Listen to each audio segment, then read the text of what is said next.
Boa noite, sejam bem-vindos nesse segundo dia do curso de atualização no novo Código de Processo Civil. Hoje temos como expositora a doutora Rogéria Dotti, mestre e doutoranda em Direito Processual Civil pela Universidade Federal do Paraná, ex-presidente do Instituto dos Advogados do Paraná, ex-coordenadora da Escola Superior de Advocacia, ex-conselheira da Ordem dos Advogados do Brasil, Seccional Paraná, e atualmente é secretária-geral adjunta do Instituto Brasileiro de Direito Processual e advogada da banca do professor René Dotti. A doutora Rogéria vai fazer uma exposição sem intervalo, a princípio. Não pretende talvez chegar até às 10 horas, talvez seja possível um pouquinho antes terminar. E ela disponibilizará um sorteio do livro CPC Anotado, que foi realizado pelo Instituto Paranaense de Direito Processual. Então, ela vai brindá-los com o sorteio dessa obra. As perguntas poderão ser feitas ao final, escritas, com os recepcionistas pegando e passando a mesa para ela. Mais algum recadinho? Tudo certo? Então, tenham uma ótima noite, proveitosa. Passo a palavra à doutora Rogéria Dotti. Obrigada.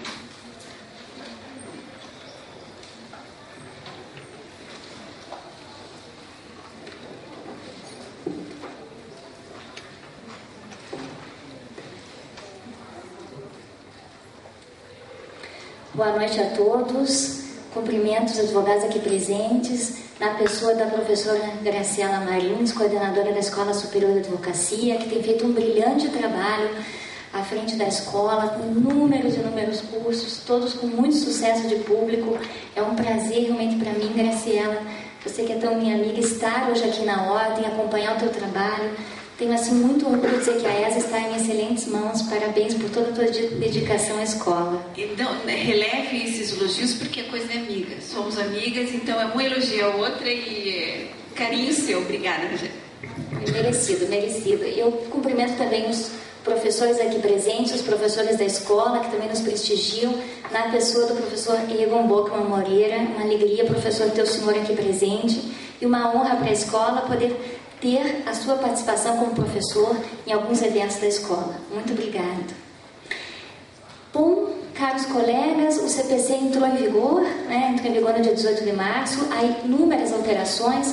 Ontem nós fomos brindados com as palestras do professor Carmona, do professor Antônio Carlos Marcato, que trouxeram já inúmeras novidades e pontos críticos a respeito da aplicação da nova lei. E é necessário nós nos adaptarmos a essa mudança. Independente de gostarmos ou não das novidades que foram trazidas com o novo Código de Processo Civil, o momento agora é de estudo, de reflexão, de debate e de aplicação da lei. Para todos aqueles que criticam a lei, as críticas são muito válidas, inclusive, são muito pertinentes em muitos pontos. Mas eu tenho dito para todas essas pessoas que, embora eu também tenha pontos de crítica em relação ao Código, nós devemos fazer o nosso melhor agora na aplicação da lei. A lei está aí, não há nada que possamos mudar em relação ao que já veio posto, então é importante tentar construir, a partir da lei, as melhores decisões judiciais possíveis. E é um trabalho fundamental em nós, advogados, nessa construção agora de um novo sistema de prestação jurisdicional, sistema, então, de distribuição da justiça. Os dispositivos do Código só vão funcionar de uma maneira adequada se houver também um compromisso por parte dos advogados em fazer valer o que está disposto no novo Código. Temos visto aqui na escola já algumas manifestações de pessoas que vêm e discordam e chegam inclusive a dizer, não, essa lei não vai se aplicar em tal área do direito, aqui na área da Justiça do Trabalho o Código não se aplica neste ou naquele ponto. E vejam, na medida em que nós temos uma lei federal, ela deve ser respeitada. Então, é função também dos advogados exigir a correta aplicação da lei e zelar para que ela aconteça da melhor forma possível. Quando o novo Código começou, então, a ser pensado, lá em 2009 foi formada uma comissão de juristas pelo Senado Federal. A professora Teresa Arruda Alvim-Vâmbia foi nomeada relatora desta comissão. E desde então começaram os debates na academia, principalmente naquela época, sobre como seria a nova lei. E, ao longo dos anos, houve manifestações, muitas delas equivocadas, no que diz respeito a uma maior celeridade do processo. Havia, inclusive, manifestação de um dos membros da comissão de que o Código traria uma celeridade maior. E nós sabemos, evidentemente, que a lei por si só não muda a realidade, né? O problema hoje do atraso na prestação jurisdicional vem realmente da falta de estrutura do Poder Judiciário. E eu estou trazendo esta colocação aqui para os colegas, porque há um poema muito bonito de Tiago de Mello que diz: eu não tenho um caminho novo, o que eu tenho de novo é o jeito de caminhar. Eu acho que isso se aplica muito bem para o novo Código. Nós não temos uma nova estrutura em termos de Poder Judiciário. Nós não temos como mudar as dificuldades de falta de funcionários, falta de magistrados, falta inclusive de meios materiais, aportes financeiros, estrutura do modo geral, para que a prestação jurisdicional ocorra da melhor forma possível. Então, o caminho, infelizmente, não é novo, mas nós temos talvez uma nova forma de caminhar, uma nova maneira de ver o processo, principalmente sob o ponto de vista de construção das decisões judiciais. O processo agora tem uma característica fundamental, que é justamente do seu caráter dialógico, a possibilidade que os advogados têm de construir, junto com o magistrado, uma decisão judicial mais equilibrada. Então, essas inovações do Código são muito importantes e poderão, apesar da manutenção da nossa estrutura tão deficiente, colaborar para uma melhoria da prestação jurisdicional. Bom, já dando início então, o meu tema será as normas fundamentais e como elas vão se aplicar em relação ao restante do nosso Código de Processo Civil. Os primeiros 12 artigos do Código trazem justamente essas que são as normas mais importantes eleitas pelo legislador para orientar toda a aplicação dos demais dispositivos da Lei 13.105. E por que assim agiu o legislador? Há inclusive críticas relevantes da doutrina no sentido de que isso seria absolutamente desnecessário. Não precisava o legislador ter previsto nesses 12 primeiros artigos os princípios, que na verdade são princípios constitucionais e que estão garantidos já na Constituição Federal em 1988. Mas essa crítica, que é pertinente e relevante, ela é correta apenas em termos. Nós sabemos a dificuldade na prática da aplicação das garantias constitucionais. E se for melhor para uma prestação jurisdicional, no sentido de aplicação das garantias da Constituição, por que não ter também essas garantias repetidas, reiteradas dentro do Código de Processo Civil? Ontem o professor Marcato dizia justamente isso, né? A possibilidade dos advogados, então, fazerem valer cada vez mais a aplicação agora através da previsão expressa nos dispositivos do próprio CPC. Então, a primeira crítica, se isso seria necessário, o que nós podemos dizer é que é bom que assim o seja. De qualquer forma, há uma preocupação de reiterar esses valores constitucionais que são tão importantes na prestação jurisdicional. E eu trago aqui alguns exemplos já em relação ao artigo 1º, que traz justamente essa determinação de cumprimento dos valores constitucionais. O primeiro exemplo que eu trago é a questão do dever de motivação. O nosso Código teve uma mudança bem importante no que diz respeito à fundamentação das decisões judiciais. Acredito que muitos dos colegas acompanharam, inclusive, o enorme debate que houve durante a tramitação do projeto, inclusive as associações, a Associação Nacional dos Magistrados, pleiteando, inclusive, que não houvesse aprovação desse dispositivo. E ele surgiu como uma forma de reação legislativa a uma realidade que nós nos deparávamos todos os dias no fórum. Quem de nós, advogados, já não se deparou com aquelas decisões sem fundamentação suficiente? Então, o Código vem nas normas fundamentais já, nós vamos ver isso no artigo 11 do Código, reiterando esses princípios fundamentais, dentre eles o dever de motivação das decisões judiciais. Foi um elemento a mais trazido pelo Código para realmente reforçar a aplicação da garantia. E trouxe ainda de uma maneira muito inteligente, porque o Código, além de prever, dentre as normas fundamentais, o dever de fundamentação das decisões, o Código trouxe, como todos sabem, no artigo 489, parágrafo 1º, uma descrição do que são, então, essas decisões não fundamentadas. Então, é uma maneira de deixar bem evidente a necessidade e motivação das decisões daqui para frente. O devido processo legal, ele vem também resguardado no Código através de várias das normas fundamentais que nós já vamos ver e a reiteração, então, das garantias da própria Constituição, como eu já mencionei. Quando a gente fala em processo jurisdicional, a gente tem que se preocupar com o enorme volume de demandas, né? Nós estamos, hoje o judiciário tem muita dificuldade em dar solução aos inúmeros problemas que dia a dia chegam às portas dos tribunais.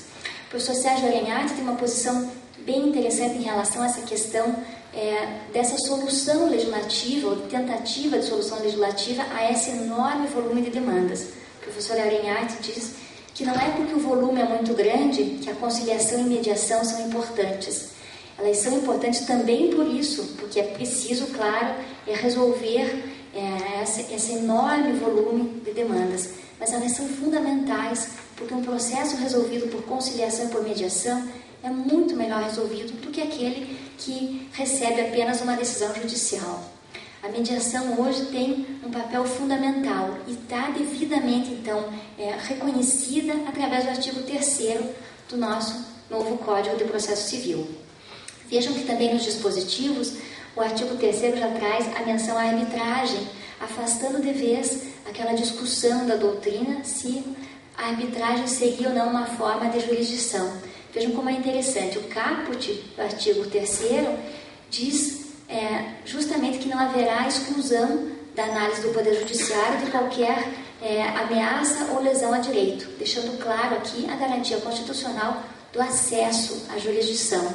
E justamente ao mencionar o acesso à jurisdição, menciona a arbitragem, deixando claro, portanto, que se trata também de uma forma, então, de jurisdição, a jurisdição arbitral, como já muito bem destacado ontem também pelo professor Carmona.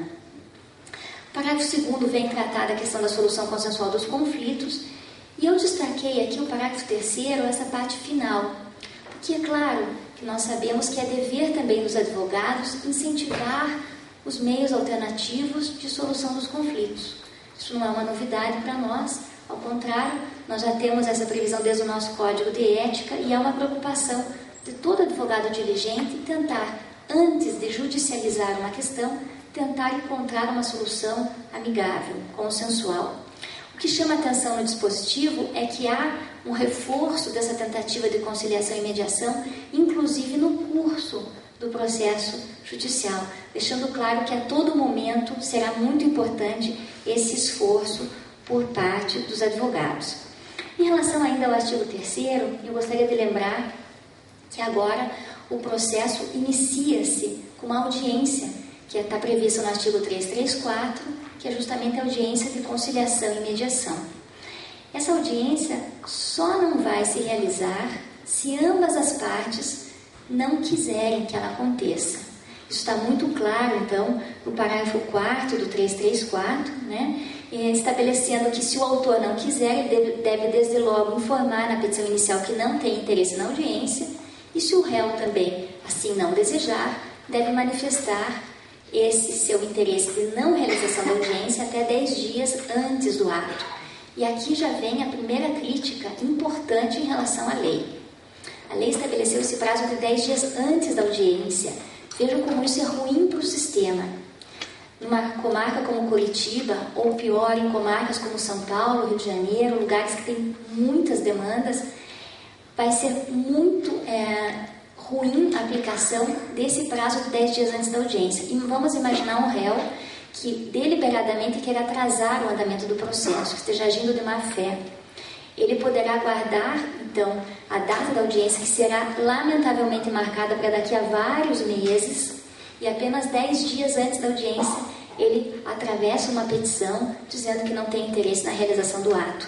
Vejam quanto tempo se terá perdido por causa desta previsão da lei, que não considerou o enorme volume das pautas dos juízos para a designação dessas audiências. Seria muito mais fácil que o legislador tivesse determinado que, desde logo, após a citação, o réu já tivesse que manifestar ou não seu interesse em relação à realização da audiência. Então, fica aqui claro essa crítica pela previsão desses 10 dias. E espera-se, tendo em vista, inclusive, o princípio agora da boa-fé objetiva, que já veio do nosso Código Civil e agora está incorporada nas normas fundamentais, espera-se que os advogados, do modo geral, tenham essa consciência e encaminhem, independentemente da previsão da lei, encaminhem manifestações ao juízo quando não for interesse dos seus clientes, réus, na realização da audiência. Com isso, a gente vai ganhar tempo e vamos poder estar cumprindo também o princípio de colaboração no processo civil.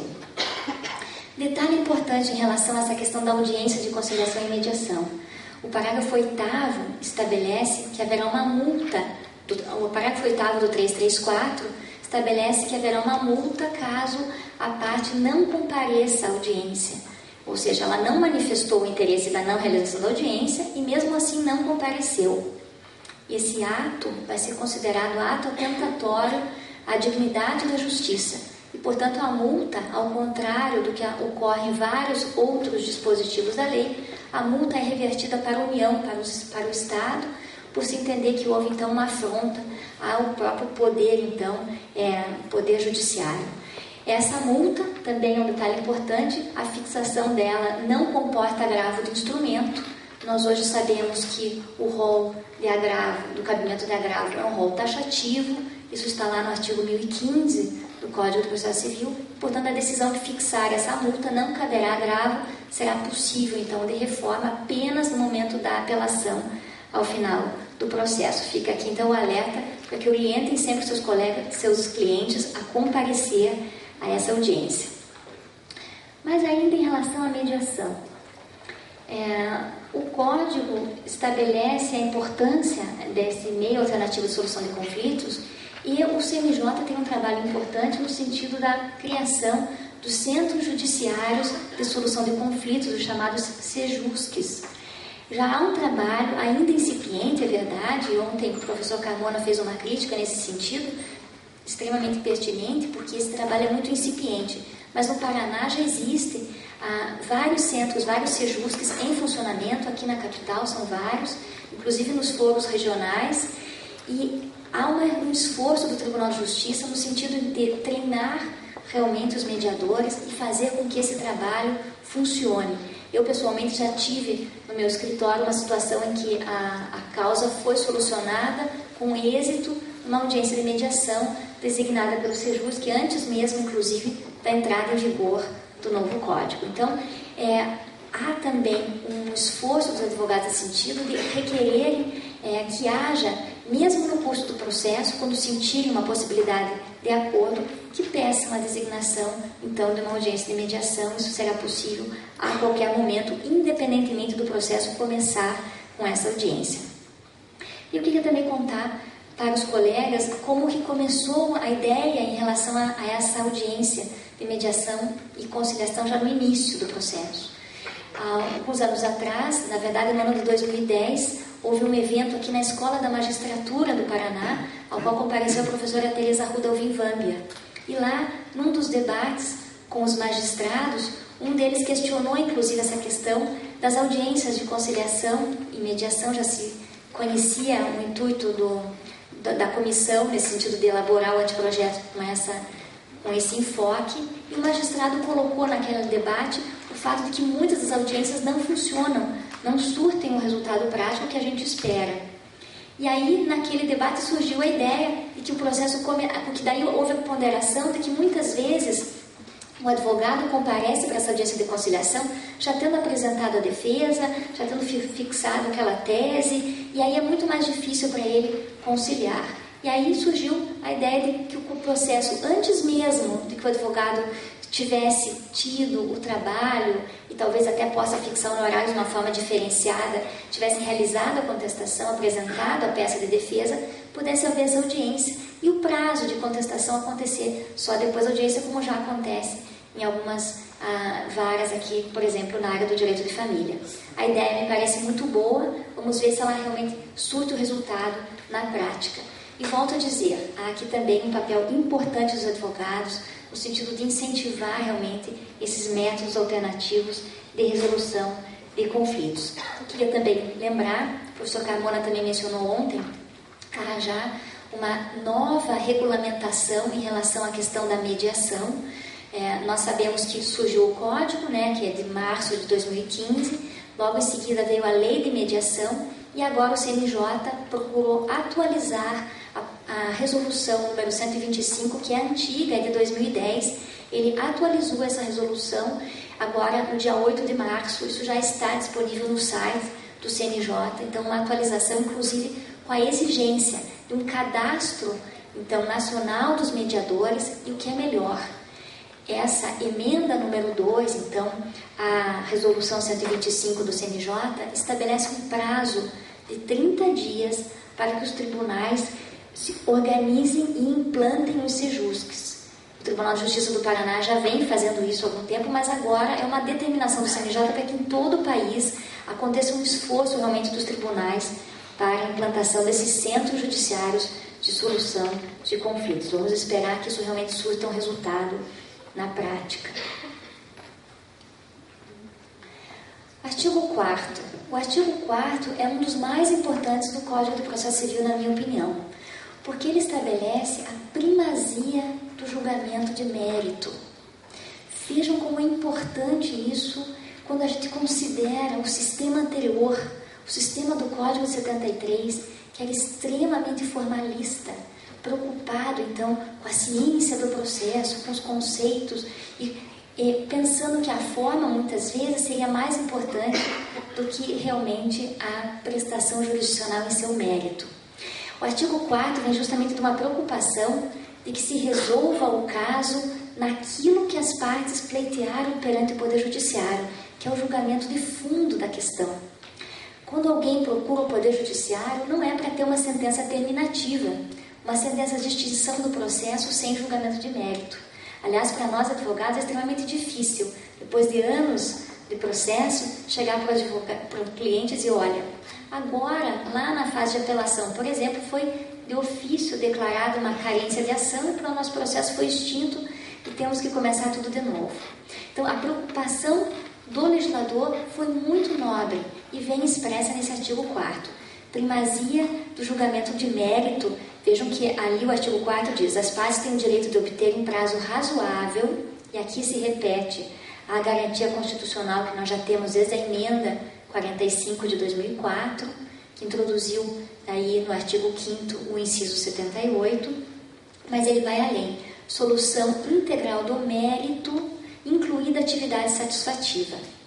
Eu destaquei essas três expressões no artigo 4º, porque o prazo razoável já é uma preocupação de todos nós, né?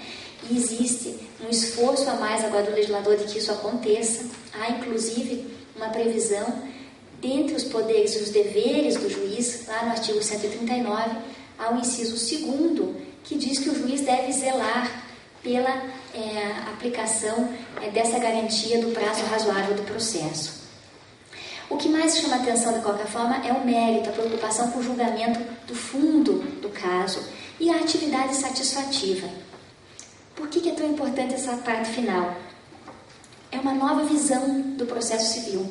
No Código 73, nós tínhamos muito aquela preocupação do juiz que declarava o direito. Aliás, essa é uma visão antiga dos processualistas tão importantes por determinada fase do processo civil, que Ovenda, por exemplo, naquela noção clássica de jurisdição, dizia que a jurisdição nada mais era do que a atuação da vontade concreta da lei. Então, é a figura do magistrado que vem e declara qual é o direito, qual é a vontade da lei naquela situação concreta.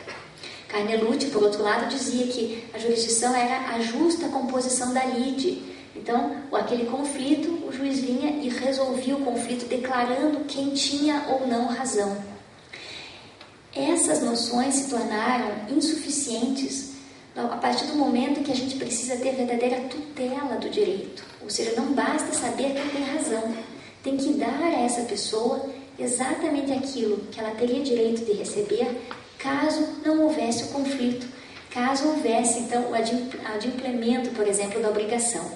Então, essa preocupação com a atividade satisfativa mostra para o juiz que ele não tem apenas que dizer quem tem razão, declarar o direito, ele tem que satisfazer aquele direito, então, reconhecido pelo Poder Judiciário. Então, vejo que é uma nova visão, uma preocupação, então, realmente com a satisfação do direito material da parte. O processo visto como um mero instrumento de satisfação do direito material.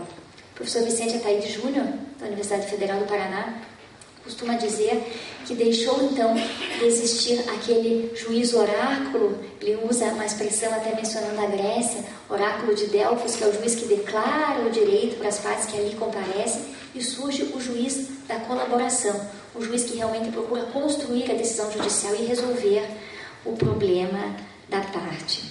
Então, essa é extremamente importante. Eu trouxe aqui essa menção, uma frase do professor Carlos Alberto Alvaro de Oliveira, do Rio Grande do Sul, em que ele dizia que o mais importante era obter a realização do direito material naquilo que ele chamava da justiça do caso.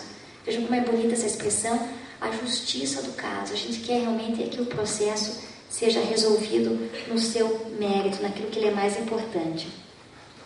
Só complementando em relação à questão do prazo razoável da prestação jurisdicional, há comentário já ao Código de Processo Civil, anotado pela OAB Paraná, que está inclusive disponível no site, e nesse trabalho de comentários ao Código, esses artigos iniciais são comentados pelo professor José Rogério Laurea Tucci. E o professor Tucci menciona em relação ao artigo 4º, a questão da garantia da duração razoável do processo, menciona inclusive decisões judiciais que, embora raras no país, existem no sentido de condenar a União ou os Estados, condenar a União, no caso, em relação a uma prestação jurisdicional deficiente. O professor Tucci traz um exemplo de uma causa da Justiça do Trabalho que passaram-se 20 anos até que a reclamação trabalhista pudesse chegar ao seu final. E diante dessa demora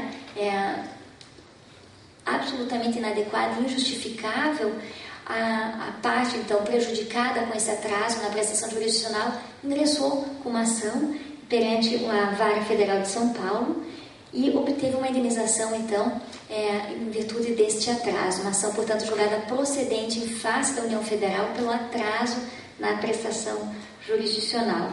O professor Tucci menciona, inclusive, o número do processo. Isso tramitou na 7ª Vara Federal de São Paulo. O número do processo é 89.00.173.72, dígito 3. Para quem tiver interesse, tem, então, essa menção. Há, inclusive, menção a um segundo julgado do Rio Grande do Sul, daí em relação também a uma demora num processo administrativo. Então, ainda que realmente poucas as medidas judiciais nesse sentido, elas existem no Brasil. Não que com isso se queira incentivar medidas judiciais pelo não cumprimento da garantia constitucional da duração razoável do processo, até porque isso é extremamente difícil de se aferir na prática. Se houve realmente um atraso por parte da administração pública que possa levar realmente a uma responsabilização. Nós sabemos que no atraso da prestação jurisdicional há também muito de um condicionamento em relação à conduta das próprias partes ou à própria complexidade da causa. De qualquer forma, fica aqui o exemplo dessas decisões judiciais. E eu trouxe alguns exemplos aqui em relação a essa busca que o novo Código faz em relação à solução de mérito. Nós temos exemplos disso tanto em primeiro grau quanto perante os tribunais. Tribunais, então, estaduais e tribunais regionais federais e também tribunais superiores. Um dos primeiros exemplos é o artigo 139, que prevê que o juiz vai dirigir o processo conforme as disposições deste Código, incumbindo-lhe. O inciso 9 diz determinar o suprimento de pressupostos processuais e o saneamento de outros vícios processuais. Então, veja que o dispositivo é bem genérico e traz o dever do juiz sanar os vícios do processo. Nós já vamos ver na sequência quando tratarmos de nulidades, mas a ideia hoje do legislador é estabelecer que todos os vícios do processo são sanáveis. Desaparece agora, no Código de 2015, aquela distinção entre as nulidades absolutas e relativas, aquela questão de que haveria preclusão caso não alegadas as nulidades relativas. tudo agora é sanável, justamente porque se procura obter o julgamento do mérito da causa. Isso é extremamente positivo. Outro exemplo que eu trago é o artigo 488. Ele estabelece que, desde que possível, o juiz vai sempre resolver o mérito, desde que a decisão for favorável à parte, quando aproveitasse a ela o eventual pronunciamento da nulidade. Nós já tínhamos esse dispositivo no Código 73, né? Então não houve uma alteração significativa, mas ele vem reforçar essa ideia de que a gente deve lutar por sanar então, os vícios processuais. E aqui eu trago um exemplo.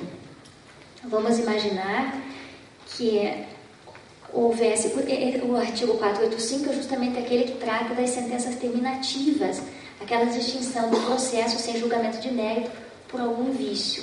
Vamos imaginar que houvesse, num caso de necessidade de citação de litisconsorte, portanto litisconsórcio necessário, o processo chegasse ao final da instrução sem que o juiz tivesse percebido a falta de citação do litisconsorte necessário. E aí, quando ele vai estudar, então, a causa após fim da instrução, ele constata que lá atrás deveria ter acontecido a citação desse litisconsorte necessário, do ponto de vista, então, do polo passivo. Por outro lado, o juiz percebe também que o autor não tem razão, que a ação é manifestamente improcedente diante da prova já produzida. Diante dessa situação, não há dúvida que hoje o Código prega o julgamento de mérito e, portanto, eventual nulidade pode ser desconsiderada justamente para que possa haver uma sentença de mérito, até porque, no caso, não haveria qualquer prejuízo para o litisconsorte não citado, uma vez que seria litisconsórcio passivo. Então, há inúmeros exemplos que a gente pode pensar no sentido de sempre procurar privilegiar julgamento de mérito. E aqui chamo a atenção dos colegas para um detalhe. O interesse recursal também muda. Muitas vezes, no nosso sistema de 73, se pensou, em relação às sentenças terminativas, que se não houve julgamento de mérito, mas a sentença terminativa me é favorável, eu não tenho interesse recursal. Porque, afinal, o processo foi extinto sem julgamento de mérito. Vamos imaginar que eu sou réu, então eu não tenho interesse recursal porque a decisão me foi favorável. Isto muda agora na nova visão do Código. Mesmo que eu tenha sido beneficiado com uma decisão favorável, se ela não for de mérito, eu posso sim ter o meu recurso admitido, porque haverá interesse recursal no sentido de um julgamento de mérito. Nos casos em que interessar muito mais ao réu já ter uma decisão de mérito do que uma sentença terminativa que não impediria uma decisão realmente de cognição exauriente no que diz respeito ao exame de fundo da questão. Então, poderá haver inclusive uma alteração no que diz respeito ao interesse recursal. É o combate aqui da lei a essas sentenças meramente terminativas sem realmente esse julgamento. E eu trouxe aqui um exemplo da literatura. Rubem Braga tem uma crônica interessantíssima, que recomendo a leitura para os colegas, que chama-se O Mundo de Papel. Ao longo da crônica ele critica o excesso de burocracia. A crônica inclusive se inicia com uma outra história, que é a história do vereador que vem a falecer e o suplente então na Câmara Municipal, o suplente quer tomar posse e o presidente da Câmara não admite porque exige a certidão de óbito. E aí todos na Câmara sabem que aquele vereador morreu. Há inclusive um diálogo muito engraçado na crônica: mas o senhor sabe, o senhor carregou o caixão, eu estive lá no enterro, todo mundo aqui sabe. Não, mas eu preciso da certidão de óbito. Então é uma crítica a essa burocracia. O mais interessante é o final da crônica, em que ele cita, e aqui porque eu trago o exemplo para o nosso Código de Processo Civil, ele cita a situação de uma repartição pública em Minas Gerais, segundo ele, em que o chefe da repartição estava cansado daquelas situações em que as questões, os problemas da repartição não eram resolvidos. As questões iam de uma mesa para outra, de um funcionário para outro, aqueles despachos, e as coisas não eram solucionadas.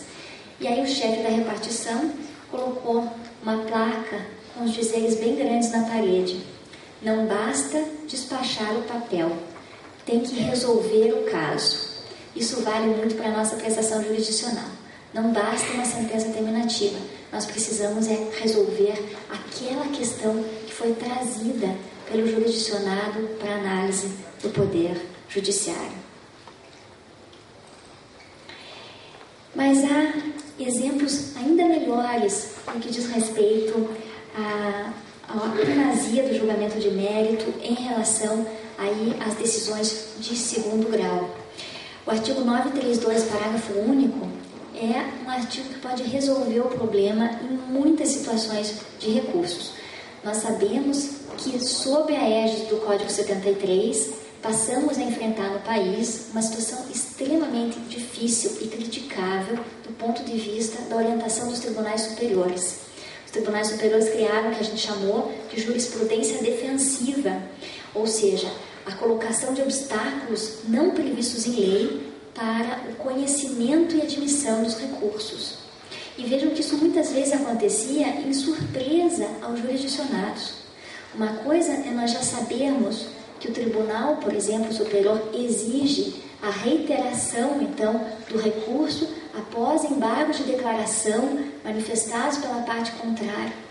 Outra coisa é nós sermos surpreendidos por sermos nós os primeiros advogados a estarmos enfrentando essa mudança de orientação dos tribunais superiores. Em um determinado momento se estabelece que, então, se não houve reiteração após os embargos, o recurso não será conhecido. Então vejam como isso surpreendia os advogados e trazia um clima de muita apreensão e muita dificuldade na prática, sem falar, claro, na frustração do jurisdicionado. E o próprio nome, jurisprudência defensiva, já demonstra a preocupação, então, dos tribunais superiores de se defender, estar refém daquele volume imenso de recursos. É claro que o problema é da estrutura, mas vejam a que ponto nós chegamos, chegando inclusive a essa situação dos tribunais tentarem se defender, então, do acesso das partes através dos recursos. O Código procura combater essa realidade tão triste vivenciada sob a égide do Código 73. E há vários dispositivos, eu trouxe só alguns exemplos, mas há vários dispositivos nesse sentido. O artigo 932, parágrafo único, então, estabelece que deve haver a concessão desse prazo de 5 dias para que o recorrente possa sanar qualquer vício, então, que tenha sido apurado, digamos assim, pelo relator do recurso. É obrigatório, portanto, conceder à parte prazo para sanar o vício.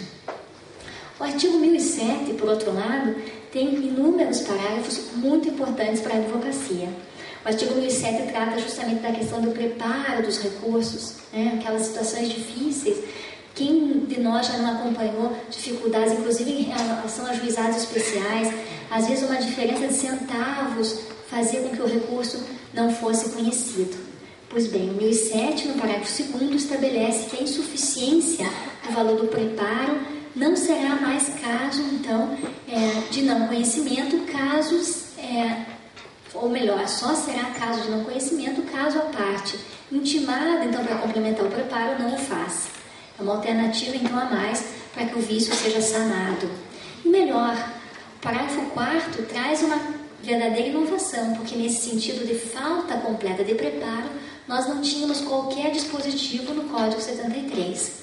O parágrafo 4º, portanto, estabelece que mesmo nos casos em que não houver preparo algum, ou seja, não houve nenhum pagamento de custas, deverá haver, então, a intimação do advogado para recolher, então, esse valor. É claro que aqui é uma sanção da lei, eu também destaquei em vermelho, o recolhimento será em dobro, mas, de qualquer forma, é uma chance a mais para sanar o vício do recurso e fazer com que ele seja conhecido no seu mérito.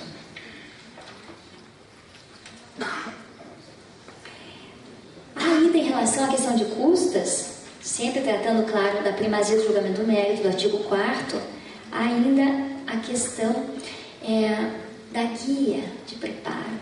Isso está ali no parágrafo 7º do artigo 1007. Guia de preparo, guia de pagamento de custas. Dificuldade que os advogados muitas vezes enfrentam. Ocasiões em que, inclusive, a guia nem era feita no início por nós advogados, a guia era feita por funcionários do tribunal, e aí a guia estava borrada, tinha uma falha, não tinha o número do processo, embora tivesse o nome da parte, enfim, inúmeros defeitos que pudessem constar na guia e que fizesse, então, com que o recurso não fosse conhecido. Tudo isso agora está superado. O artigo 1007, parágrafo 7º, estabelece a necessidade do relator abrir prazo para que a parte esclareça qualquer dúvida em relação à guia de custas. Então, mais uma vez, a preocupação com o julgamento de mérito.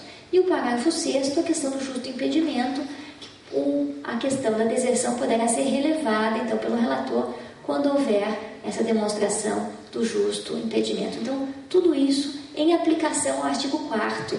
Vejam como as normas fundamentais do processo, elas são realmente orientações para a aplicação de todos os dispositivos do Código.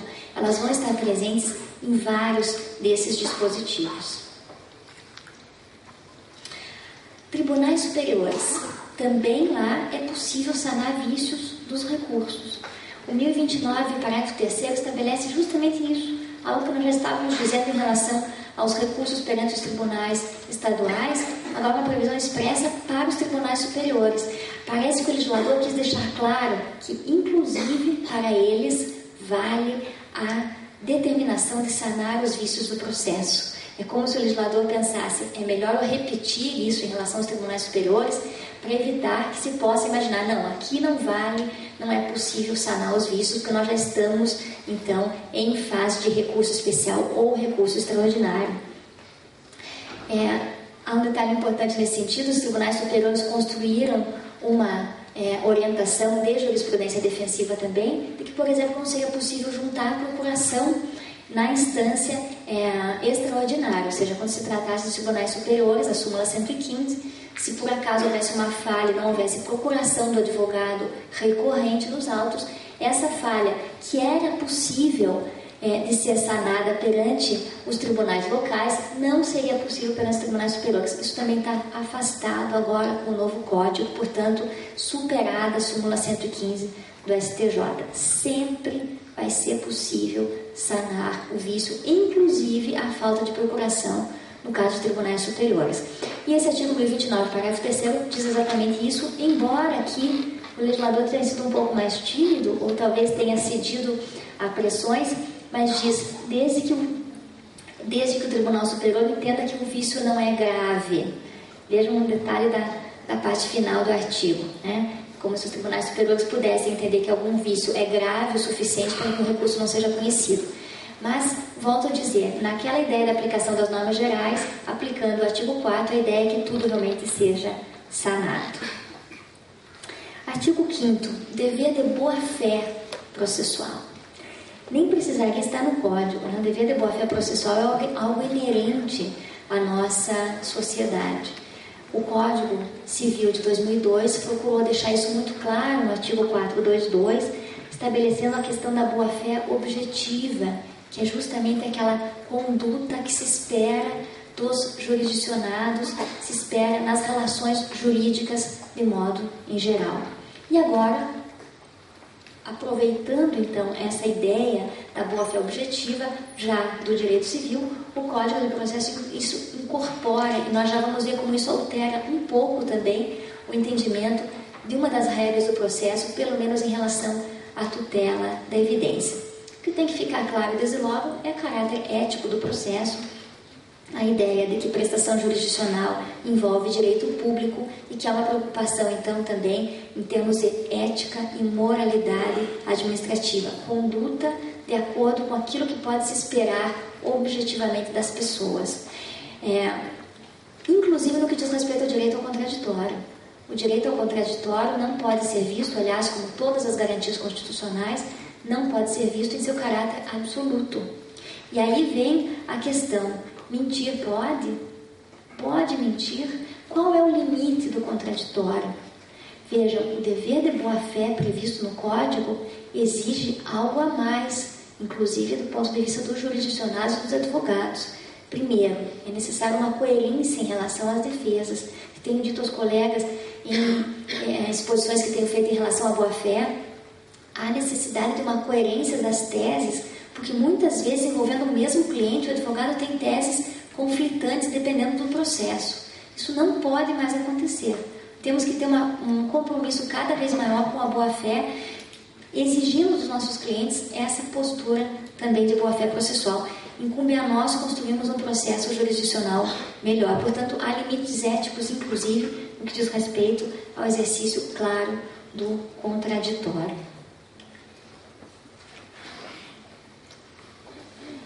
E aí eu mencionei a questão do dever de boa-fé objetivo, né? Esse dever agora de uma boa-fé não só tratada como era pelo Código de 73, ou seja, aquela ideia de intenção do agente, a intenção do agente a praticar aquela conduta, ou seja, boa ou má fé subjetiva, mas sim de uma exigência de um comportamento ético de acordo com padrões gerais de conduta. E trouxe como exemplo para os colegas o artigo 311, que trata da tutela da evidência. Tutela da evidência, para aqueles que ainda não estão familiarizados, é justamente a possibilidade da concessão de uma tutela antecipada, só tutela da evidência é sempre antecipação de tutela, portanto tutela provisória antecipada, e quando houver determinadas situações em que a defesa se mostra inconsistente. Então são vários os incisos, são 4 incisos do artigo 311, mas o primeiro deles é que chama atenção em relação à questão da boa-fé. Esse inciso primeiro do 311 repete o que nós já conhecíamos no nosso Código 73, no artigo 273, inciso 2º, que era justamente aquela hipótese em que não havia urgência para a concessão da tutela antecipada. Não havia uma necessidade urgente da parte, mas já havia uma defesa tão inconsistente que na ideia de uma justa distribuição do ônus do tempo do processo, seria possível, então, já desde logo antecipar a realização daquele direito material do autor que evidentemente parecia ter, então, a maior probabilidade de ganhar a causa. O artigo 273, então, estabelecia essa possibilidade. E vou aqui fazer uma confissão aos colegas. Eu exerço advocacia já há muitos anos e eu nunca vi na minha experiência profissional concessão da tutela antecipada com base no 273, inciso 2º, porque é extremamente difícil aferir qual é a intenção subjetiva da parte, ou seja, se haveria manifesto propósito protelatório. Muitas vezes, essa ideia do manifesto propósito protelatório, ela vinha escondida sob a menção, então, do exercício amplo do contraditório. Daí porque era tão difícil a aplicação na prática dessa possibilidade de tutela antecipada. Pois bem, o novo Código, ao estabelecer a tutela da evidência, ele o faz com, claro, a visão da aplicação das normas fundamentais e, portanto, da boa-fé objetiva. E é por isso que será possível nós lermos esse dispositivo agora, que repete o dispositivo do Código 73, com novos olhos, os olhos de quem exige um dever de boa-fé objetivo, pelo menos quando nós falamos no abuso do direito. É claro que o propósito protelatório da parte continua sendo algo subjetivo, mas em relação ao abuso, se aquela manifestação é nitidamente abusiva, considerando então um parâmetro geral de conduta, evidentemente será possível a concessão da tutela antecipada nesse caso. Então, uma ampliação no que diz respeito a uma exigência maior de boa-fé dentro do processo civil. Dever de cooperação.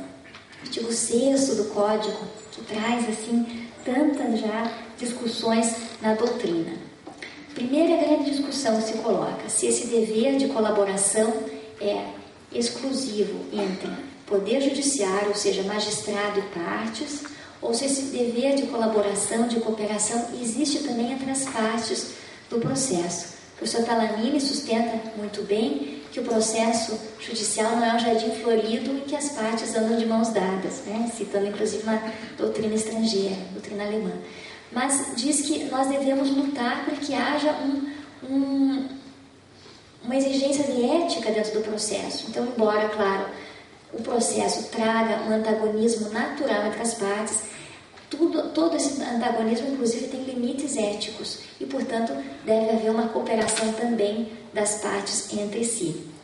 O professor Mitidiero discorda desse entendimento e sustenta que a colaboração é só entre magistrados e parte.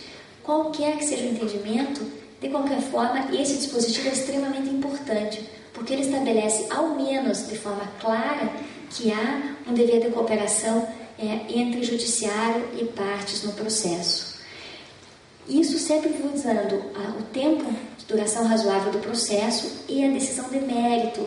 Vejam que aqui no caput do artigo 6º fica novamente clara aquela preocupação, então, de decisão de fundo do direito.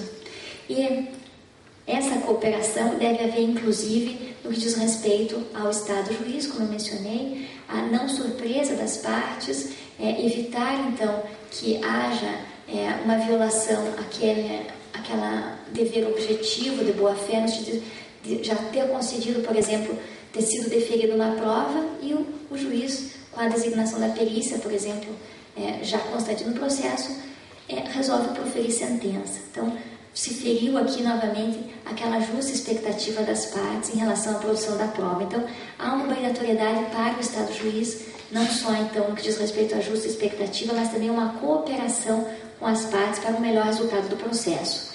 E aí tem alguns exemplos dessa cooperação que vão estar claros também ao longo de todo o texto do CPC. A doutrina, quando fala no dever de cooperação, fala nesses 4 deveres. O primeiro deles, um dever de esclarecimento, como eu coloco ali, que é justamente o dever do próprio juiz se esclarecer através das partes a respeito do que exatamente elas estão pleiteando. Ou seja, houve alguma dúvida por parte do magistrado, ele tem o dever de determinar que as partes o esclareçam a esse respeito. E um exemplo típico disso é a audiência em que haja o saneamento compartilhado, então, do processo. Isso está previsto no artigo 357, parágrafo 3º, que é justamente aquela possibilidade de, nas causas complexas, o juiz fazer um saneamento em audiência com a colaboração das partes. Isso pode ser extremamente útil e resolver uma série de problemas. O dever de consulta. Esse dever é, sem dúvida, o mais polêmico, e nós já vamos ver o reflexo desse dever de cooperação, que acontece justamente nos artigos 9 e 10 das normas fundamentais. Mas elas retratam justamente a questão da cooperação, por isso que eu já abordo desde logo aqui. Esse dever de consulta exige que o magistrado, sempre que for proferir uma decisão que possa afetar negativamente as partes, as consulte a respeito, então, dessa decisão possivelmente contrária. Trago o exemplo do Código de Processo Civil francês, que deixa muito claro que há esse dever do contraditório, inclusive em relação ao juiz ele mesmo. É o que a lei francesa diz, que o juiz deve respeitar o contraditório, inclusive ele mesmo, no sentido de ouvir as partes antes de proferir uma decisão. Ontem nós vimos o professor Marcato falando em relação à questão da incompetência absoluta, e com muita pertinência o professor Marcato dizia, não faz sentido ouvir as partes em relação a uma questão em que eu entendo que há uma incompetência absoluta, eu juiz e, portanto, não preciso ouvir as partes. Nesse sentido, há já, inclusive, um enunciado da Infam, a Escola Nacional de Formação de Magistrados, já emitiu 62 enunciados a respeito da aplicação do novo código, e um deles diz justamente isso, que em relação à questão da incompetência absoluta não haveria necessidade de ouvir as partes. Mas há inúmeras situações em que, numa primeira visão, poderia ser desnecessário ouvir as partes, e essa manifestação da parte pode evitar um longo decurso do tempo no processo. E eu dou um exemplo aqui para os colegas. Prescrição. Nós sabemos que prescrição pode ser declarada, inclusive de ofício, deve ser declarada pelo magistrado, inclusive de ofício. Portanto, não haveria necessidade de avisar, por exemplo, o autor de que eu, juiz, entendo que aqui há prescrição e que, portanto, o processo deve ser extinto. Por que, no caso, inclusive de prescrição, é importante ouvir as partes? Porque pode, por exemplo, ter havido, da parte do autor, um protesto interruptivo do prazo prescricional. E por uma falha, quando ele ajuizou a ação, ele não juntou cópia, por exemplo, desse protesto interruptivo da prescrição. Então, são detalhes, coisas que podem passar desapercebidas pelo judiciário e que, uma vez esclarecidas, evitam um recurso ao tribunal e depois, eventualmente, ter que ser proferida uma nova decisão, porque havia um equívoco naquela decisão, então, anterior. Há inúmeras situações também em relação à legitimidade. O juiz pode entender que a parte é ilegítima, mas mediante um esclarecimento do autor, ele pode demonstrar que, ao contrário daquilo que pensava o magistrado, ele tem sim legitimidade para a causa. Então, é uma preocupação de que haja essa consulta às partes, justamente naquela ideia inicial de primazia de julgamento de mérito. Então, os artigos 9 e 10 são os exemplos clássicos aqui do dever de consulta às partes. Dever de prevenção. O juiz também deve evitar um problema para as partes, ele pode prevenir esse problema. Quando ele se deparar com alguma situação que possa gerar alguma dificuldade no exame do mérito. Exemplo clássico é de emenda inicial. E por que aqui houve alteração? Porque no Código 73, quando se determinava a emenda à petição inicial, muitas vezes o autor não sabia o que tinha que emendar. O juiz simplesmente mandava emendar e o autor entendia, porque, aliás, se ele achasse que a petição estava incorreta, ele nem teria formulado daquela maneira. O autor não entendia bem de que maneira ele poderia melhorar aquela peça inicial no processo. Dentro dessa ideia de colaboração, o Código vem e estabelece no 321 que o juiz deve indicar com precisão o que deve ser corrigido ou complementado na petição inicial. Então, amplia a discussão do artigo 284 do Código de Processo Civil de 73. E o dever de auxílio, que está previsto lá no parágrafo 1º do 373, que é justamente a questão da distribuição dinâmica do ônus da prova.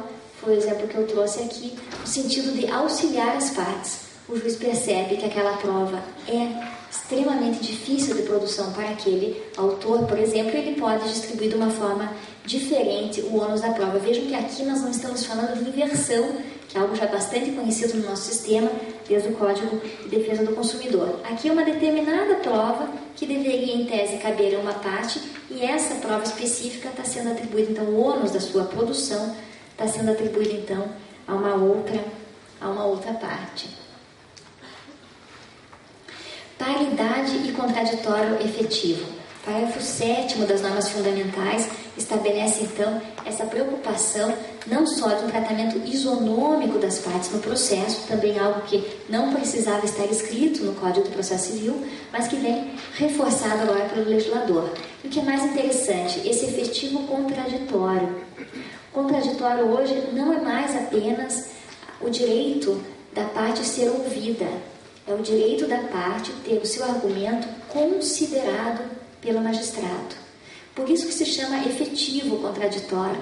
É um contraditório com poder de influência na decisão judicial. Vejam como é diferente. Uma coisa é mandar ouvir a parte, outra coisa é ter que enfrentar o argumento trazido pela parte no exercício do contraditório. Direito de ter seu argumento considerado pela decisão judicial. Então, é uma ampliação também do nosso já conhecido direito ao contraditório previsto na Constituição Federal.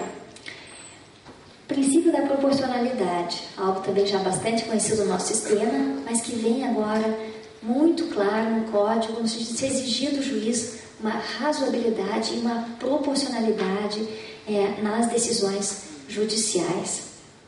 E aqui há um exemplo até bastante interessante e recente em relação à questão da aplicação do princípio da proporcionalidade. Eu trouxe, antes de falar do exemplo, eu trouxe aqui a menção no Código do artigo 139, aquele que nós falávamos agora há pouco, dos deveres do juiz, porque o inciso 4º do artigo 139 traz todas as possibilidades de medidas que o juiz possa aplicar para fazer cumprir a sua decisão judicial. Vejam que aqui é uma substituição daquele modelo taxativo do Código 73, em que o juiz só poderia fazer aquilo que fosse expressamente determinado, para se adotar um modelo diferente, um modelo de maior liberdade do juiz na aplicação, então, da lei, no cumprimento da decisão judicial. O juiz poderá adotar todas as medidas que entender necessárias. E é uma liberdade que não é só para o juiz, há uma liberdade também para as partes, no sentido de uma flexibilização do procedimento, como acontece em relação aos negócios processuais. Mas em relação ao magistrado, essa liberdade maior, ela vem também, claro, com um contraponto em relação a isso. Nós falávamos no início do dever de motivação. E o dever de motivação é justamente a forma agora de um controle mais eficiente. Se no passado o controle das decisões judiciais vinha também através da ideia de uma taxatividade, só fazer aquilo exatamente que a lei determina, agora o juiz tem uma maior liberdade de atuação, desde, claro, que justifique, que motive a sua decisão. Mas eu trouxe aqui um exemplo do WhatsApp, né? Quem de nós não acompanhou aí o problema que nós tivemos em dezembro do ano passado, quando um juiz, uma vara criminal, uma juíza, melhor dizendo, de uma vara criminal de São Bernardo do Campo, determinou a suspensão do serviço do WhatsApp, do aplicativo, em todo o território nacional, então atingindo um volume enorme de pessoas. Essa decisão do juiz foi bastante criticada na doutrina, inclusive há um artigo brilhante do professor Talamini a esse respeito, vale a pena, está inclusive já disponibilizado no site, no site do próprio escritório dele. Mas a crítica que se faz é que inúmeras pessoas acabaram sendo atingidas por aquela medida coercitiva adotada pelo juiz. E aí a crítica no sentido que ela não teria sido proporcional. É claro que havia aí toda uma preocupação bem relevante.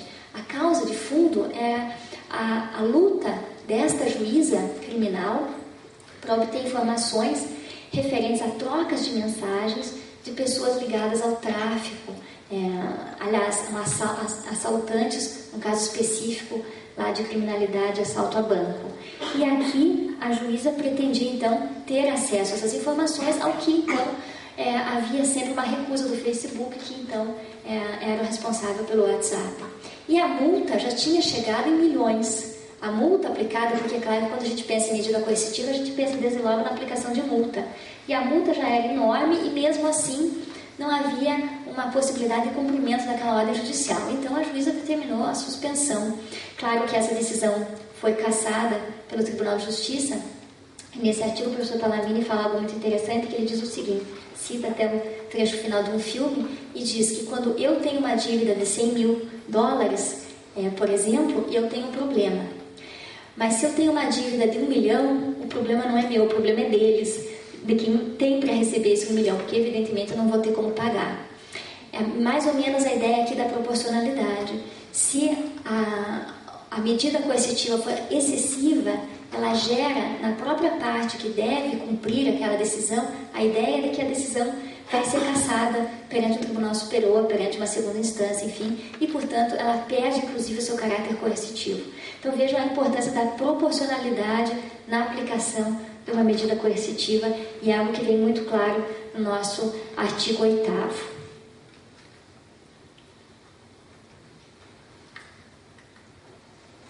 Artigo 9 e artigo 10. Esses, aliás, se eu pudesse escolher 3 dispositivos importantes do Código, eu escolheria o artigo 9 e o artigo 10, porque eles, na verdade, formam um conjunto ali de uma mesma determinação, e o artigo dos precedentes, que é algo tão importante como a estabilidade hoje na nossa jurisprudência.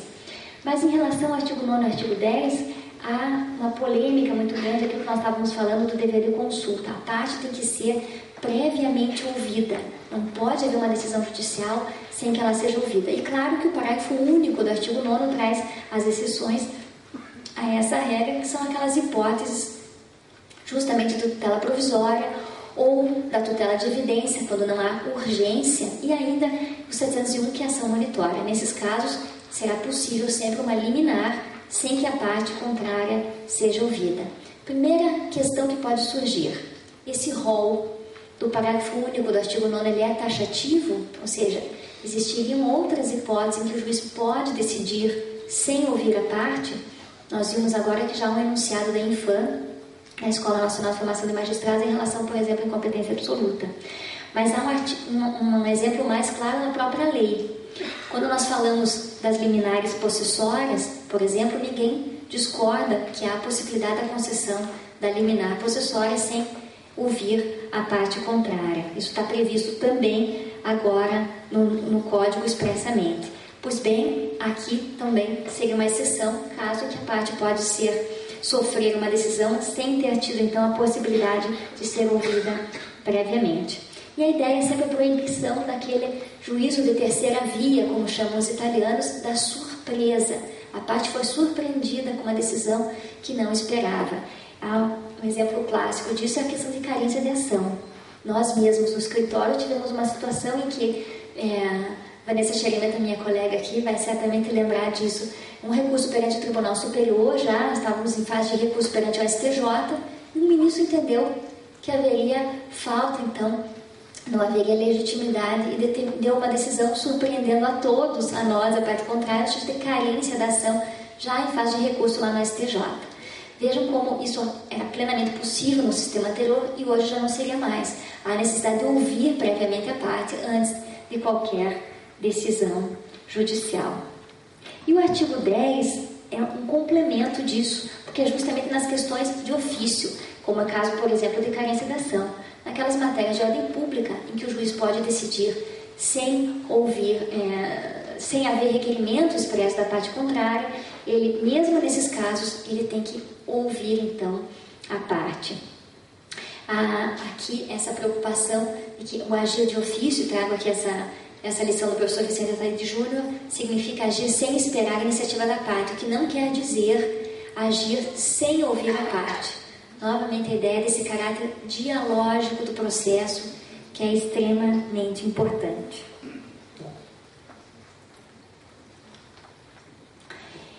E aí, em relação à tutela da evidência, a dúvida que pode surgir é se a concessão de liminares na tutela da evidência pode ser algo considerado inconstitucional. Por que eu trago essa dúvida? O professor Cássio Scarpinella Bueno, inclusive, é um dos autores que levanta essa hipótese e entende que haveria aí uma inconstitucionalidade. Nós dissemos agora há pouco a questão do respeito ao contraditório, a garantia ao contraditório, e a necessidade de ouvir sempre a parte, com exceção daqueles incisos lá do parágrafo 9º. Os incisos trazem justamente a ideia da tutela da evidência, que é o inciso 2 e o inciso 3 do artigo 311, os casos de liminar na tutela da evidência. Mas por que surge o questionamento? Porque tutela da evidência não tem urgência. Ou seja, está se antecipando o direito da parte sem que haja um risco ao perecimento do direito, sem que haja qualquer necessidade realmente de uma atuação mais célere. Está se antecipando apenas com a ideia de uma justa distribuição do ônus do tempo no processo. Então, o questionamento é se isso seria ou não inconstitucional, na medida em que se poderia guardar o contraditório para só então se analisar a concessão ou não da tutela antecipada. Vejam, a lei não impede, ao contrário, a lei incentiva essa liminar nas hipóteses do inciso 2 e inciso 3. O inciso 2 do 311 eu não trouxe aqui para não haver muitos slides, mas o inciso 2 é justamente aqueles casos de precedentes, em que já existe uma orientação pacificada dos tribunais superiores e, portanto, o direito do autor vem bem de encontro àquela orientação já pacificada perante as cortes superiores. Nesse caso, o legislador entende que, mesmo que não haja urgência, é tão evidente, digamos assim, a probabilidade do autor ter êxito na demanda, que desde logo seria possível antecipar. E o inciso 3º, aquela questão da ação de depósito, também já conhecida do nosso sistema.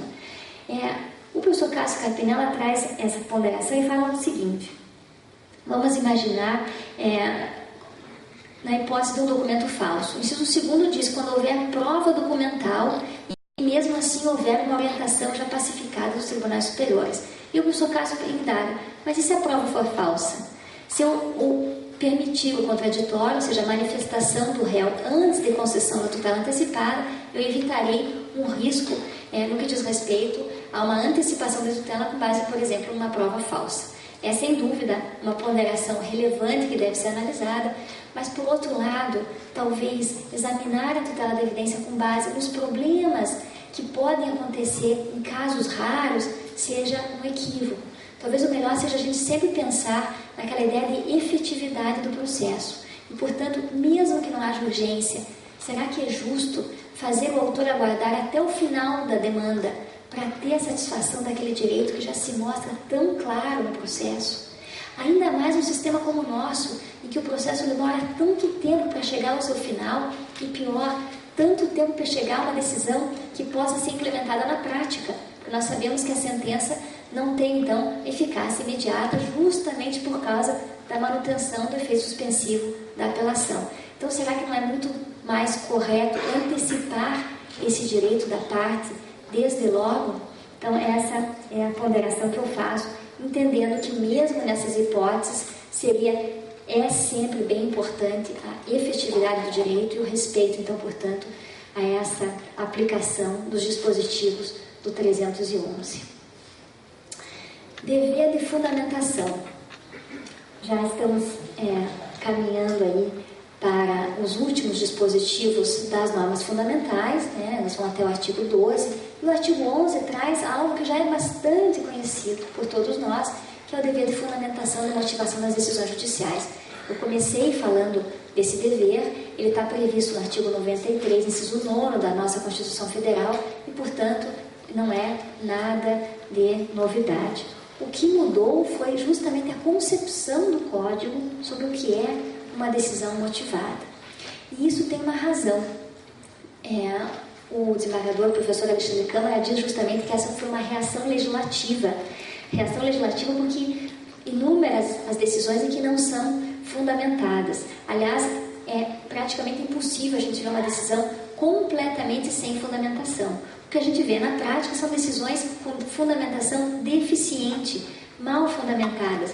E aí vem toda aquela questão de uma subjetividade por parte dos tribunais quando há um recurso alegando ausência de motivação, e aí nós nos deparamos com aquela orientação já mais ou menos pacificada de que fundamentação concisa não é ausência de fundamentação. Então o Código procurou enfrentar essa realidade no artigo 489, trazendo expressamente quais são as hipóteses em que nós vamos ter uma decisão não fundamentada. E aí são inúmeros os incisos, mas chama a atenção o inciso 3º, por exemplo, que é justamente aquela famosa decisão coringa. Quem de nós, advogados, não se deparou com a decisão coringa? Né? A decisão que serve para justificar qualquer decisão judicial em qualquer processo. São aqueles termos vagos, imprecisos, presentes os pressupostos com seda liminar. Aqui não se disse nada. Há ainda maiores problemas quando isso vem numa sentença, dizendo que os fatos estão comprovados através da oitiva das testemunhas, a prova documental é farta no sentido de ter direito ao autor, mas o juiz não especifica qual testemunha. Como assim? De que forma ficou comprovado que o autor tem ou não aquele direito? De que maneira a prova documental demonstra que há, então, procedência da ação? Tais decisões doravante estão com os dias contados. E não apenas pelo disposto no artigo 489, mas porque agora essas decisões que descumpram o parágrafo 1º do 489 são consideradas decisões omissas e, portanto, passíveis de embargo de declaração, sempre naquela ideia de que é possível, então, resolver o problema do processo. Então, decisão não fundamentada é já expressamente prevista no Código, decisão omissa e, portanto, uma decisão nula. Então, há uma exigência, claro, de uma demonstração do que levou o juiz a proferir aquela decisão. Mas o legislador foi além. Inciso 4º do 489, ele procura estabelecer o dever de enfrentamento dos argumentos trazidos pelas partes. Não basta, então, ouvir a parte, todos os argumentos têm que ser enfrentados. E vejam aqui como o sistema se fecha. Nós mencionamos agora há pouco os artigos 7º, né, com contraditório efetivo, mencionamos o artigo 9º e o artigo 10. Pois bem, o 489 diz que se não for observado, então, esse contraditório efetivo, se não forem enfrentados os argumentos, a decisão será nula.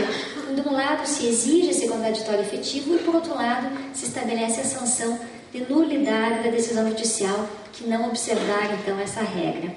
E, como eu mencionei, embargos de declaração, parágrafo único do artigo 1022, estabelece, então, que será omissa a decisão que incorrer em qualquer das hipóteses do 489, parágrafo 1º. Início de vigência da regra. Essa pode ser uma dúvida, porque os tribunais agora estão se deparando com inúmeras situações. Esse momento é bastante profícuo do ponto de vista da aplicação, então, das regras do direito intertemporal. Há um grupo de processualistas que tem se encontrado, sob a liderança do professor Fred Dias Júnior, tem se encontrado em várias cidades do Brasil desde o início da tramitação do projeto, do projeto perante a Câmara. Em Câmara, Senado, todo esse tempo passaram a haver esses encontros, então, de processualistas e professores de processo. E estão sendo elaborados enunciados, em cada encontro são novos enunciados de aplicação do novo código, isso está à disposição na internet. Chama-se Fórum Permanente de Processualistas Civis. E esse fórum já emitiu o enunciado 308, estabelecendo que o artigo 489, parágrafo 1º, aplica-se mesmo naquelas situações em que o processo já estivesse concluso para a sentença, ao tempo, então, da entrada em vigor do novo código. Há uma situação bastante interessante. Antes, na semana que antecedeu, então, o dia 18, né, naquela semana, foi sexta-feira, dia 18 de março, naquela semana eu procurei conversar com o juiz de uma das varas da Fazenda, a situação urgente de um cliente do escritório. Eu fui falar com a assessora, ela disse: doutora, desculpe, ele não está atendendo ninguém. Ele não atende ninguém essa semana porque nós estamos tentando limpar o gabinete e organizar tudo que é possível antes da entrada em vigor do novo código. Então vejam a preocupação dos magistrados em poder resolver o quanto antes aquelas situações em virtude de novas exigências da lei. Isso não vai resolver nada, porque resolveu aqueles processos, mas virão outros. Fato é que a lei hoje exige uma fundamentação mais profunda, justamente por causa do caráter dialógico. E, portanto, esse dever, pelo menos de fundamentação, se aplica inclusive para os processos que já estivessem concluídos no momento da entrada em vigor da lei. A ideia de que o controle está, portanto, nessa fundamentação, não mais na tipicidade, e a ideia de um processo mais democrático. A fundamentação, ela tem duas funções. É importante que nós, advogados, estejamos sempre conscientes disso para exigir essa fundamentação. A primeira delas é a questão endoprocessual, justamente para mostrar para a parte por que ela perdeu. Ela tem que entender por que ela perdeu. Não é justo que haja uma decisão sem que ela compreenda as razões. Mas talvez a função mais importante da motivação nem seja essa, que é relevante do ponto de vista da pacificação social. Mas a função mais importante, me parece, que é justamente a função extraprocessual, no sentido de que a decisão vai deixar claro que aquela conduta foi considerada ilícita pelo Poder Judiciário por causa deste ou daquele motivo. Nós estamos num novo sistema do Código de respeito aos precedentes e, portanto, é importante que cada decisão judicial possa ser analisada do ponto de vista de um precedente, ou seja, uma forma de demonstração para as partes que aquela conduta não é desejada pelo sistema. Então, essa motivação, ela serve também para a sociedade, para demonstrar as razões para aquela conduta ter sido considerada ilícita. Daí porque a importância tão grande desse dispositivo. E vejam, o código surge numa estrutura deficiente. Nós sabemos a dificuldade, e sou muito solidária nesse ponto, aos magistrados, o volume, a carga oceânica de processos, como se diz, em relação ao dia a dia de trabalho. E é claro que o mundo ideal da lei nem sempre corresponde à realidade, mas nós devemos também, advogados, auxiliar. Se a estrutura é deficitária, se não há tempo suficiente para análise dos processos, nós temos que ter um dever maior de objetividade nas nossas petições, procurar trazer a questão de uma maneira mais clara, mais sintética, com argumentos talvez mais relevantes, ao invés de trazer inúmeros argumentos que nós mesmos já sabemos que não são tão importantes assim para a decisão judicial. Então, é um trabalho de todos para construir um processo melhor. Ordem cronológica dos julgamentos, já encerrando a questão das normas fundamentais. Havia toda uma preocupação durante a tramitação do projeto em relação a esses problemas que nós vemos em muitos processos serem analisados antes de outros mais antigos nas varas. Essa é uma realidade do foro, não sempre por problemas de influência, uma interferência indevida da parte ou do advogado que tem um conhecimento com o escrivão, com o magistrado, com o serventuário daquela vara, mas também pela dificuldade na prática que surgia quando o magistrado procurava, claro, decidir aqueles processos que estavam mais fáceis de decisão, processos menos complexos do que aquelas demandas que exigiam um maior estudo do ponto de vista do exame da prova. Muitas vezes as demandas mais antigas eram julgadas posteriormente. E aí veio uma preocupação do legislador em relação à isonomia. Vamos estabelecer uma ordem cronológica de julgamentos. Não só para a conclusão, e aí vem o artigo 153, que traz esse dever de ordem cronológica também para o escrivão, ou seja, ele tem que fazer a conclusão de acordo com a ordem dos processos em que chegam também à secretaria da vara, mas ao juiz no sentido de decisão judicial. Pois bem, esse dispositivo foi extremamente criticado pela magistratura. E há uma razão relevante para isso. Há em todas as varas hoje uma necessidade de gestão de gabinete. O juiz que hoje não tem uma preocupação com a administração de gestão dentro do seu gabinete atrasa processos, porque é absolutamente impossível lidar com esse volume imenso de demandas sem um cuidado no sentido da administração. Então, há razões de gestão de gabinete que levavam então o juiz a decidir de uma forma mais rápida esse ou aquele processo. E isso, claro, atrapalhou na medida que veio o artigo 12 prevendo a necessidade então de observância dessa ordem cronológica. E aí vem então a modificação da lei. O artigo 12 foi um daqueles dispositivos já alterados agora pela Lei 13.256 de fevereiro deste ano, que mudou o Código de Processo Civil antes mesmo do início da sua vigência. Essa lei, que foi fruto, nós sabemos, do interesse dos tribunais superiores, principalmente em relação à admissibilidade de recursos, a lei alterou o sistema porque o novo Código previa que o recurso seria admitido já perante o tribunal que devia conhecer o mérito do recurso.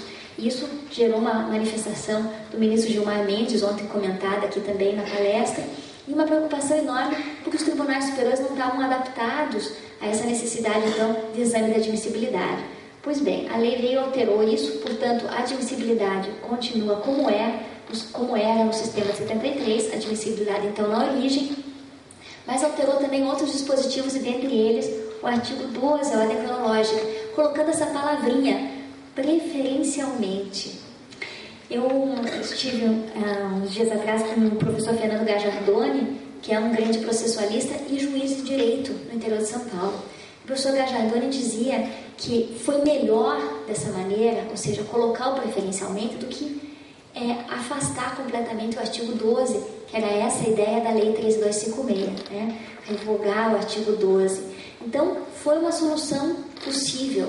De um lado, a magistratura que não queria, então, essa obrigatoriedade da ordem cronológica, e de outro, um interesse da sociedade se observar uma isonomia no sentido da ordem de decisão dos processos. Preferencialmente porque o juiz vai ter que justificar quando, então, decidir não seguir essa ordem cronológica. Ele tem uma obrigação, pelo menos, preferencialmente, de assim agir. E, claro, os parágrafos do artigo 12 que trazem as hipóteses, então, de exceção a essa ordem cronológica. Já havia essa preocupação do legislador. Detalhe importante, trago aqui no artigo 1º a determinação de uma lista de ordem cronológica, conhecimento de todos, inclusive que deve ser disponibilizada na rede de computadores, na internet.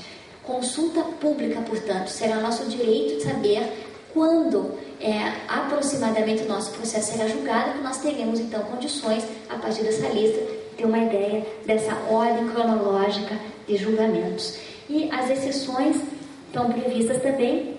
Um dos exemplos, por exemplo, de exceções são as decisões terminativas, aquelas sem julgamento de mérito, claro, decisões mais rápidas, que, portanto, podem, então, ser proferidas independente dessa ordem, questões de causas urgentes, embargos de declaração, etc.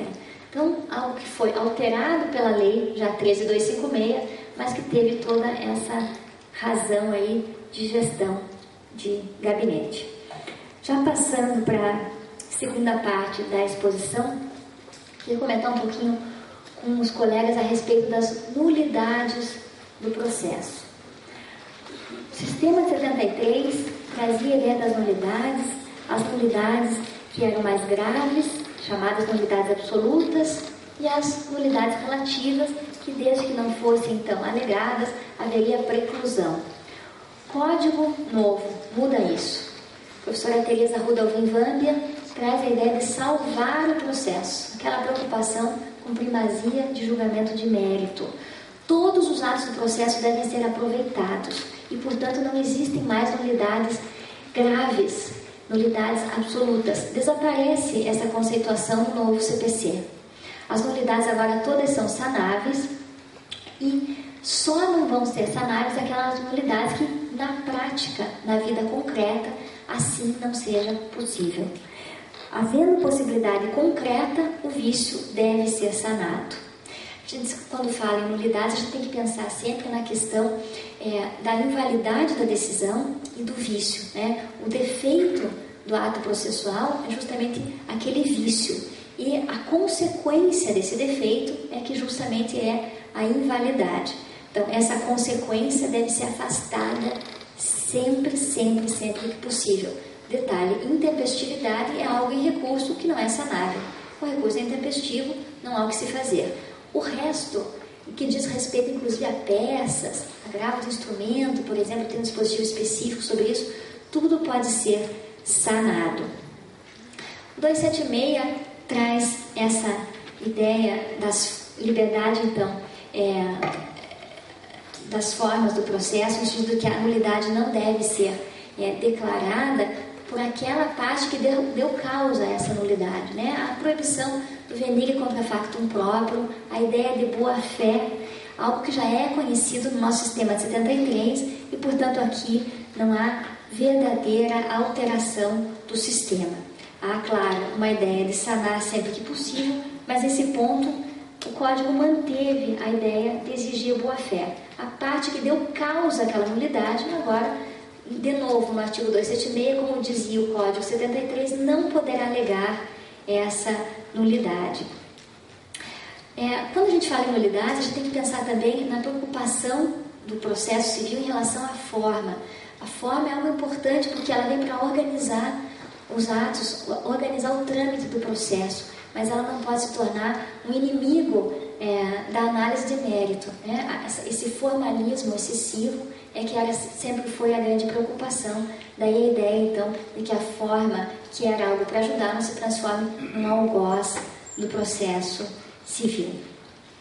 Então, aqui, não vou me alongar, o artigo 273 repete praticamente a regra que nós já tínhamos no artigo, no dispositivo do Código 73. Relativização das formas do processo. Esse artigo 277, ele deve ser lido em conjunto com o artigo 188. O artigo 188, os colegas vão ver, traz a ideia do princípio da liberdade das formas. Se antes, no Código 73, havia uma preocupação com a tipicidade, só poderiam ser praticados os atos de acordo com aquilo que previamente estabeleceu o legislador, o princípio hoje é o inverso, é da liberdade da forma do processo. Se foi atingida a finalidade, a forma, portanto, não importa. E o 277 traz justamente essa ideia que o juiz pode considerar válido o ato se realizado de outro modo for alcançada a finalidade. Esse dispositivo é muito parecido com o dispositivo que nós tínhamos no Código de 73, com a diferença de que foi excluído aqui do caput do 277 a expressão quando não houvesse a cominação de nulidade. No Código 73, o juiz já podia fazer isso, desde que não houvesse uma nulidade cominada pela lei. Havendo cominação de nulidade, o juiz não poderia, então, considerar válido o ato, porque a lei prescrevia a nulidade. Isso desaparece. Então, fica muito clara essa intenção de sanar os defeitos. Detalhe em relação, por exemplo, à questão de uma decisão proferida por um juiz absolutamente incompetente. O artigo 64, parágrafo 4º, trouxe aqui esse também como um exemplo para a gente debater hoje. O artigo 64, parágrafo 4 trata justamente da manutenção dos efeitos do juiz que é considerado incompetente. E vejam que agora a competência relativa e absoluta ela deve ser trazida na contestação. O dispositivo não deixa claro se a manutenção dos efeitos do ato vale também para a incompetência absoluta. A lei só diz que, uma vez considerado incompetente o juiz, os efeitos daquele ato por ele praticado vão continuar então, existentes no mundo fático, até que haja uma nova decisão. Por que o legislador fez isso? Porque no Código 73 havia toda uma preocupação se aquela decisão, então, tinha imediatamente cessado a sua eficácia ou se ela continuaria válida até que um novo juiz, o juiz competente, revisse o ato.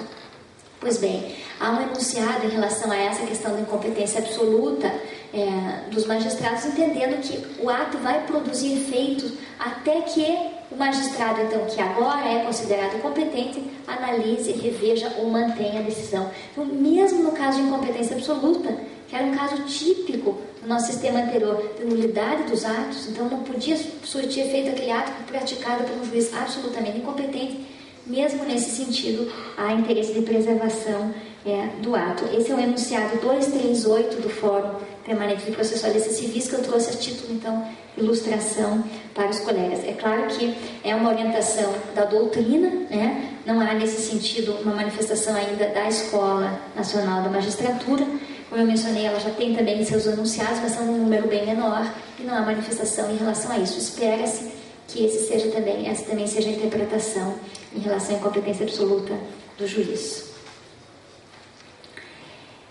Princípio do aproveitamento dos atos, isso que nós já estávamos falando, e há também um outro enunciado do Fórum, que é o enunciado 278, que também estabelece que o CPC adota o princípio, então, de sanabilidade de todos os atos defeituosos do processo. Isso vem bem claro no artigo 283, que estabelece que o erro de forma do processo acarreta unicamente a anulação dos atos que não possam ser aproveitados, devendo ser praticados os que forem necessários a fim de se observar as prescrições legais, que dá-se ao aproveitamento dos atos, desde que não resulte prejuízo à defesa de qualquer parte. Vejam aqui que o sistema mantém aquela ideia de que não vai haver nulidade se não houver prejuízo. O princípio já bem conhecido de nós, no sistema mesmo no Código 73, o princípio de padre nullité sans griffe, sem prejuízo à parte, não haverá decretação da nulidade. Então, isso vem claro agora no 282, parágrafo 1º, e mais, o parágrafo 2º repete também um dispositivo que nós já tínhamos no 249 do Código 73, no sentido que não vai haver o pronunciamento da nulidade quando houver a possibilidade de uma decisão favorável à parte que se beneficiaria com aquela declaração de nulidade. Então, nessa parte, eu já mencionei para vocês a ideia do litisconsórcio necessário, de uma improcedência, por exemplo, e o Código repete o dispositivo do Código 73. Então, não há aqui verdadeira nulidade, nós já tínhamos isso no nosso sistema, então, a previsão de sanar essa nulidade quando houvesse benefício para a própria parte. Alguns exemplos de sanar vícios de forma que eu trouxe também. Mencionei já agora há pouco a questão da súmula 115, e vejam como é interessante o artigo 76, parágrafo 2º, lá quando trata das partes da representação processual. O parágrafo 2º estabelece a questão da possibilidade, são vários incisos da lei de 76, e o parágrafo 2º estabelece a possibilidade de sanar esse vício de ausência de procuração, inclusive perante os tribunais superiores. Portanto, não há mais discussão em relação à súmula 115. Artigo 317 também determina que a parte deve ter a oportunidade para sanar qualquer problema quando o juiz perceber um vício. Então, aqui em primeira instância ainda. E o 352 complementa esse dispositivo também, daí estabelecendo um prazo nunca superior a 30 dias para que os vícios sejam sanados. Então, vejam como a gente se repete aqui nos dispositivos, sempre nessa ideia de normas fundamentais, primazia de julgamento de mérito. É uma ideia que realmente existe em todo o Código do Processo Civil. Agravo de instrumento. O nosso Tribunal de Justiça, de uma maneira, já havia resolvido em parte esse problema, aqui no Paraná, pelo menos, entendendo que, pelo menos em relação aos processos eletrônicos, se houvesse uma falta de uma peça fundamental no agravo, isso poderia ser suprido através da consulta no processo eletrônico. A lei agora vem clara no sentido de que, mesmo sendo físico, independente de qual seja o tribunal, a lei federal estabelece a importância disso, de que esse vício também é sanável. Não há mais, portanto, não conhecimento da grave do instrumento por falta de uma peça essencial. O relator tem o dever de aplicar o dispositivo do 932, parágrafo único, que é aquele, lembra que nós vimos agora há pouco, estabelecer aquele prazo de 5 dias para que o recorrente sanasse o vício. Então, claro, aqui a aplicação também no agravo. E volto aqui à questão, seria necessário prever isso no agravo, porque já estava dito lá no 932, que havendo qualquer problema, concesse o prazo de 5 dias. Veja como o legislador se repete naquela ideia de não deixar alternativas. Tem que deixar claro que não é possível mais, portanto, jurisprudência defensiva nos tribunais.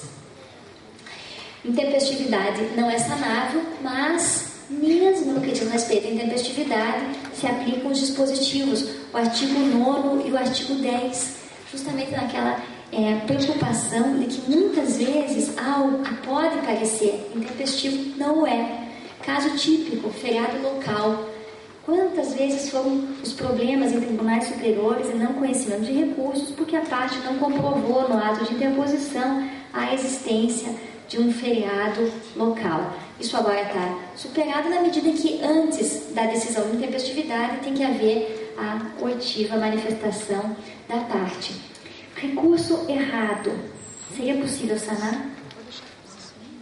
Essa é uma dúvida já que a doutrina vem examinando, e a ideia do sistema não é só em relação à fungibilidade.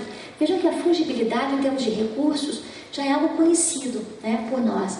Então, qual que é a jurisprudência que se formou sobre a égide do Código 73? Bom, havendo uma dúvida razoável, não havendo aquele chamado erro grosseiro, então um recurso foi interposto no local em vez de outro, mas não há aqui, por causa das deficiências da própria legislação, um erro grosseiro, seria possível então essa fungibilidade.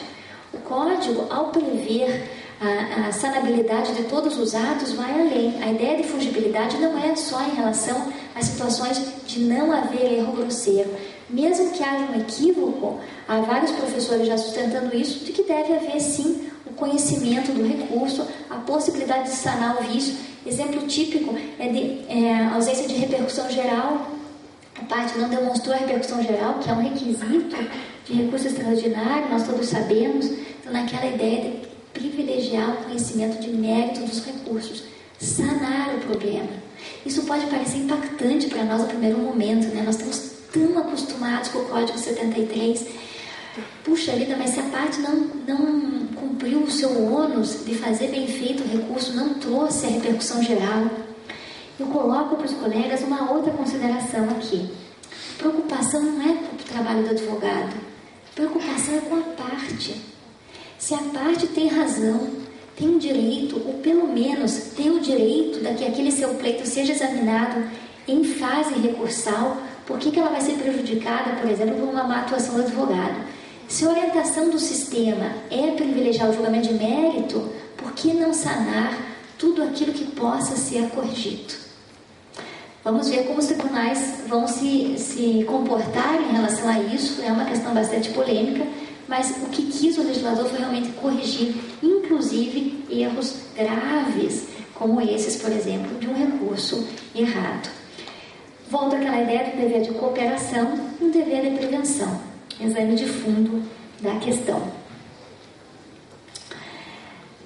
E aí, trago já, para finalizar a minha exposição, a frase de Arthur da Távola, jornalista, já falecido do Rio de Janeiro, poeta, que falava que a gente tem que ver o novo, então, com os olhos do novo.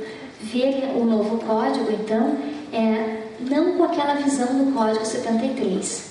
Se nós assim o fizermos, nós não vamos conseguir implementar de uma maneira adequada as grandes potencialidades da nova lei. Nós temos que encarar o Código agora com essa nova visão. Julgamento de mérito, sanar nulidades, aproveitar todos os atos do processo. Então, realmente ter uma visão nova, então, sobre o sistema. O código é sempre uma ruptura, a oportunidade que nós temos de mudança da forma de ver a prestação jurisdicional. Não se trata de uma mera reforma processual. Tivemos várias ao longo desde os anos 90. Agora é uma concepção nova sobre o processo. E incumbe a nós, advogados, conhecer então essa nova principiologia, esse novo ideário do novo Código. Com base nisso, então, agradeço a paciência dos senhores que me ouviram tão atentamente e me coloco à disposição, então, para as perguntas. Muito obrigada.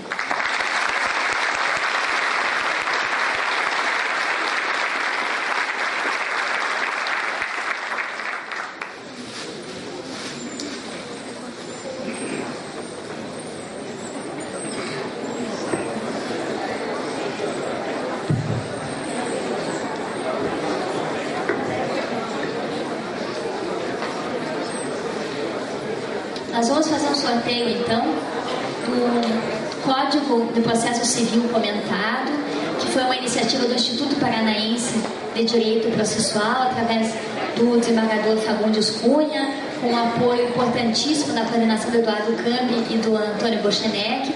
Nós temos, então, essa obra para sorteio aqui. Vou escolher um dos nomes.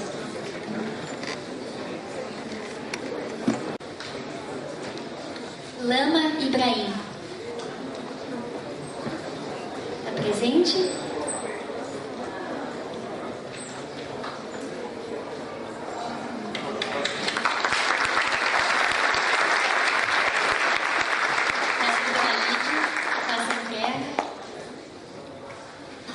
A Lídia, que é coordenadora financeira da Escola Superior de Advocacia, que tem uma importância fundamental para que tudo dentro da escola saia bem feito, bem organizado. Agradeço a Lídia Miretti por todo o apoio todos os eventos aqui da Escola Superior. Muito obrigada, Lídia, por toda a tua dedicação e trabalho para a escola. Então, me coloco à disposição. As pessoas podem, eventualmente, se quiserem, debater, fazer alguns questionamentos.